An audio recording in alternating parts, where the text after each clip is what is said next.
Tahun 2025, masalah tunjangan kinerja atau tukin dosen kembali mencuat. Selama 5 tahun terakhir, tukin dosen tidak menunjukkan penurunan yang berarti. Pertanyaannya, kenapa sampai di titik ini dan siapa yang harus kita tuntut? Apakah kita harus mengikhlaskan nasib ini?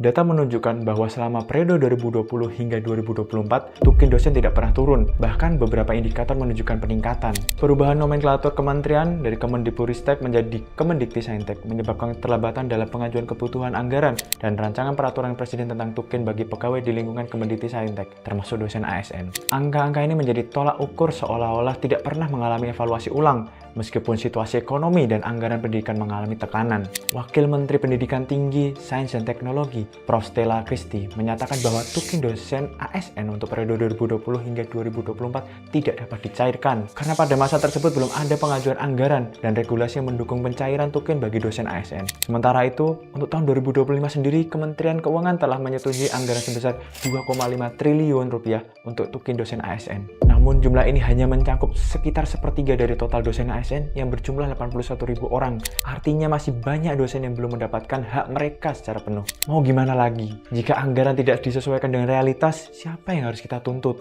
Akibatnya, tukin untuk periode 2020 hingga 2024 tidak dapat dicairkan. Para dosen ASN merasa dirugikan dan telah menggelar aksi unjuk rasa di depan Istana Negara menuntut hak mereka yang tertunda. Jika tukin dosen tidak turun meski kondisi ekonomi menurun, maka kita harus menuntut pertanggungjawaban. Apakah tanggung jawab ini terletak pada kementerian terkait atau pada mekanisme evaluasi kinerja yang sudah usang? Para dosen merasa hak mereka diabaikan. Mereka telah menggelar aksi unjuk rasa di berbagai daerah, menuntut kejelasan dan keadilan atas tukin yang belum dibayarkan. Banyak yang merasa kecewa dan mempertanyakan komitmen pemerintah terhadap kesejahteraan pendidikan. Apakah kita harus mengikhlaskan kondisi ini? Pertanyaannya bukan hanya soal seberapa besar tukin, tapi juga bagaimana kebijakan ini mencerminkan penghargaan terhadap peran dosen dalam mencerdaskan bangsa. Kualitas pendidikan tinggi kita bergantung pada kesejahteraan para dosen. Jika tukin tidak direvisi dan disesuaikan dengan kondisi nyata, bagaimana kita bisa mengharapkan peningkatan kualitas pengajaran? Beri pendapat kalian di kolom komentar di bawah ini. Ikuti terus menerusan depth investigasi lainnya.